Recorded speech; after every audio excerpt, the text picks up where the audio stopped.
my lane fast, call it high speed. I've been working hard, yeah, I've been working nightly. If you think you'll win, nah, unlikely. I be taking shots, yeah, cold-blooded, icy. Watching numbers grow is what I call sightseeing. In the front row, run it up when they hype me. The following grows, they know how to ignite me. Call me CEO, I've been running right, see. And I ain't playing games, I create my own lane, making pleasure out of pain, turning losses into... Good morning, Steeler Nation. How's everybody doing? Welcome to State of the Steelers and the Saturday morning therapy session that I call Saturday Morning Sesh. Hope everybody's had a fantastic week. The time for the 2022 season has officially begun. The roster has been set to a certain degree, and now we look forward to the Cincinnati Bengals this upcoming Sunday at 1 o'clock Eastern time when the Pittsburgh Steelers travel to Cincinnati, Ohio to take on the Bengals in Paycor Stadium. For those who thought that Acrisure was a bad name, Paycor, I think that might be even worse, but I digress. And so the Pittsburgh Steelers will be playing the Cincinnati Bengals, and there's still quite a bit of question marks, quite a bit of questions. This is the Q&A show, so please put in the comments your questions and your comments, and I'll bring them up. Also, please let me know if you can hear the stream by liking and subscribing. If there is a sound issue, please let me know in the comment section as well. Also, take this moment and opportunity to let you guys know that State of the Steelers is on all platforms. We are on Apple, Google, Amazon Music, Spotify, Anchor. And so wherever you find your podcast, if you want to listen to my insights and analysis, you can find me there. Just search State of the Steelers and you'll find my content there. That way you can just have it playing or listening in the background as you go on a jog, go for a drive, or whatever it is you may be doing. And for those listening on the audio only platform, I do this show live every Saturday morning where I have an interactive conversation with the live chat. And so 2022 season is finally here, and the Pittsburgh Steelers are still got some question marks, like I mentioned earlier. There isn't an answer yet at the quarterback position. Mike Tomlin has refused to announce his QB1. He has it's been pretty much alluded, though, that it's going to be Mitch Trubisky based on the reps that have been taken in practice. Mitch Trubisky's been taking all the practice with the ones up to this point. I don't foresee. I've been one to, when I watch the Pittsburgh Steelers, I've come to find out it's not normally what they say, it's what they do. And that'll lead to the direction of what the Pittsburgh Steelers are doing. And even though they're saying they're not announcing a QB, I'm fairly positive they have one settled. And I'm fairly positive that QB is Mitch Trubisky. And so, with that being said, what do you guys think about the Pittsburgh Steelers, not announcing it at this point? It's a pretty good competitive advantage when you make the Cincinnati Bengals have to participate or practice at least for two. There have been so many people that have been talking about this conversation for a while. And even myself going into it have come across where I'm like, start to talk myself into it. Maybe it is Kenny Pickett. But no, I don't think so. I think it's going to be Mitch Trubisky. And I think the Pittsburgh Steelers are going to develop Kenny Pickett and make sure that he is ready and the guy when he does make his debut for the Pittsburgh Steelers. So we have our first question by James Bradshaw. He has his Mark Robinson playing middle linebacker. I believe he made the team, but I think that the Steelers are still going to rock with Devin Bush and Miles Jack in the middle. In the last preseason game, Devin Bush didn't pop off the screen as anything exciting or anything like that. He did have the big stop or help on the big stop on the fourth down attempt by the Detroit Lions in their own side of the field. However, outside of that play, he did much better than what he had been doing up to that point in the preseason, but he's still not popping off the screen like Miles Jack is, or a Mark Robinson is when he's in going up against the opposing team later on in the game.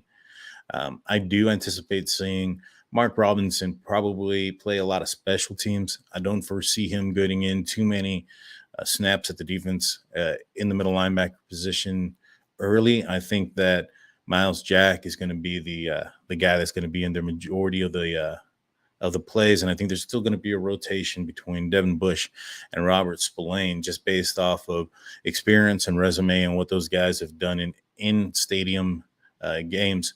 And so, with that being said, it's my opinion that I think Mark Robinson probably isn't going to see too many defensive snaps barring injury. Probably not until the second half of the season. I think he's shown up, he's done well, but all indications coming out of the Pittsburgh Steelers is that he's still very raw, and they still need to there's still some development needing for Robinson, and so he's popped off the page. He's sparked, he's flashed. I like what we see in him. I think that he's going to end up being a guy, sooner or later, but I don't think it's going to be the first week of the 2022 season. Great question. James Bradshaw says, I wouldn't put Kenny in there with that line. Like, here's my argument about that. I did a breakdown on Mitch Trubisky for that last preseason game, and I've also done a breakdown with Kenny Pickett and both of those. Please go back and watch that after the show is over. Both of those videos are on YouTube on my channel. But the most recent one, we broke down Mitch Trubisky. There was some concerning things that I saw. He wasn't reading the field as well as I'd hope, and there was some wide open receivers down the field, and he didn't attack, and those things were concerning to me. And I also felt that he was good in the pocket, but I think that Kenny Pickett is a little bit better reading the defense and reading the pocket and making a little bit more decisive decision. And I think that Kenny Pickett can protect himself from this offensive line as it gels with his ability and his decisiveness. If Mr. Trubisky is going to be holding on to the ball for as long as he's been known to hold on to the ball for behind this offensive line, it's not going to be very good for him. It's going to end up with Kenny Pickett coming in much sooner than later, or than anticipated by the Pittsburgh Steelers. So, with that being said, I think that the offensive line there, I think Kenny Pickett can maneuver himself and protect himself with his abilities and whatnot. And so, I'm not too concerned about putting Kenny Pickett behind the offensive line. Especially seeing what he was able to do in these last couple of games. Now, again, those are preseason games and against vanilla defenses, and teams are going to scheme a little bit different. And then once they do get, tape and film on an NFL player, they're going to scheme against them. And those things are true. I just feel that in preseason game under vanilla style defenses and with all those things, going for both quarterbacks, I think that Kenny Pickett, outperform Mitch Trubisky. And I think, going into that, I think that's the reason why the Steelers took out Kenny Pickett in the second game and only allowed him to perform a little bit. For those guys who are players of Madden football or whatnot, imagine, going in and starting the first quarter at all Madden, and then, the next quarter going in under like pro or rookie. It's going to, the opposition is going to be easier.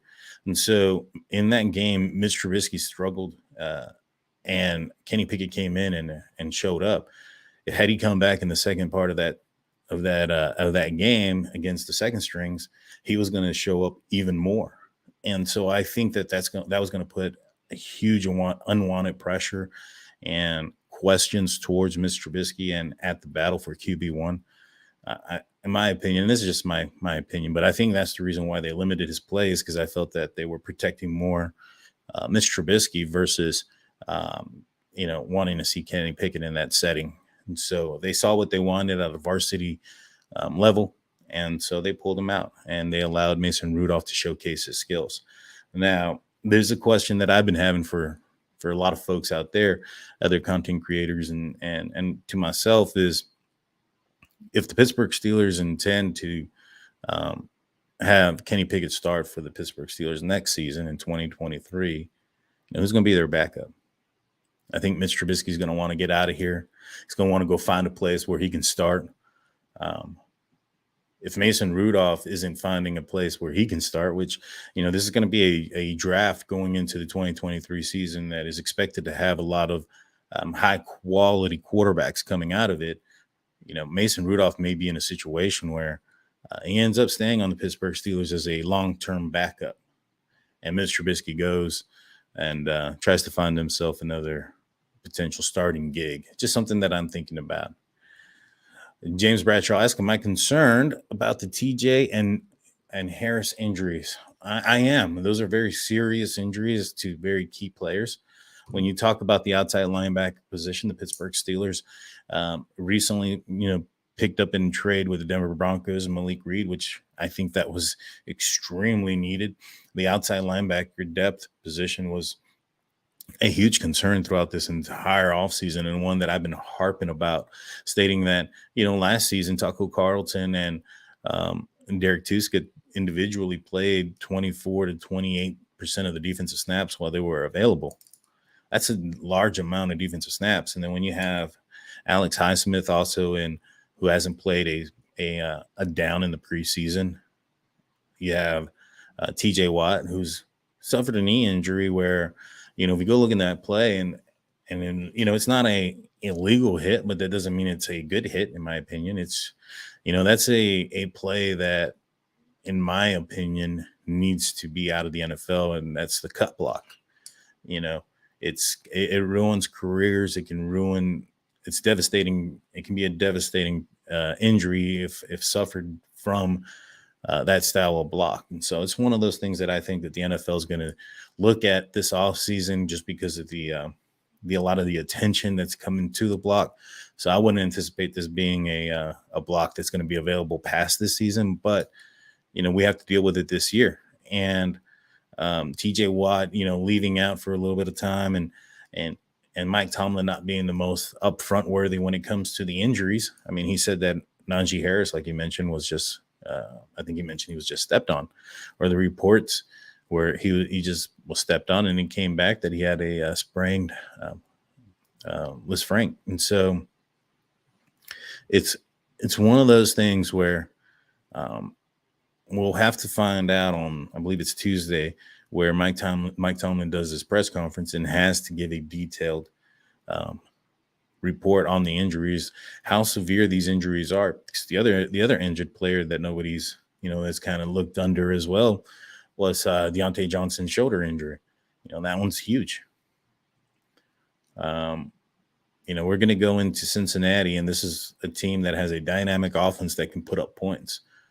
The Steelers are going to need to maintain possession if they're going to want to win, maintain possession and put up at least 28 to 30 points to win this game. And so with that being said, Deontay Johnson, Najee Harris are going to have to be at near 100%. And, the only good thing about Najee Harris's injury, that how early in the offseason it occurred, and the fact that he was able to come back on this last preseason game and get a little bit of action. He looked a little bit rusty, and I'm hoping that, this last game was enough to knock off the rust. He did have some big plays, but they are all called back for holding penalties, and hopefully the offensive line can get their thing together. But great question. Thank you so much for your contribution in the live chat. If y'all have any questions, please ask away. Also, guys, I had it linked in the description after this podcast is over. Would you guys please? I had I think I mentioned it already, but I had my Saturday morning podcast for Behind the Steel Curtain, titled "Are the Steelers Ready for 2022?" And I answer a lot of questions about the offense and defense. I highly recommend you go and listen to that. But yeah, no, man, I'm really excited about this team. I'm excited about what we're going to do. I'm excited for what the Pittsburgh Steelers are going to do. It's a new time. It's a new time for the Pittsburgh Steelers, a new chapter, and I'm excited. Like I said before, I think it's going to be Mitch Trubisky, and bearing injury, I think he may end up taking it the full season unless he completely flops, and then we might get a chance to see Kenny Pickett. I don't think the Steelers are going to draft away Mason Rudolph. I think he's going to end up finding his way on the roster and staying on. And if Kenny Pickett ends up taking the ranks next year, like I said before, I think Mason Rudolph may be extended as a long-term backup. I don't foresee anybody seeing him as a starter.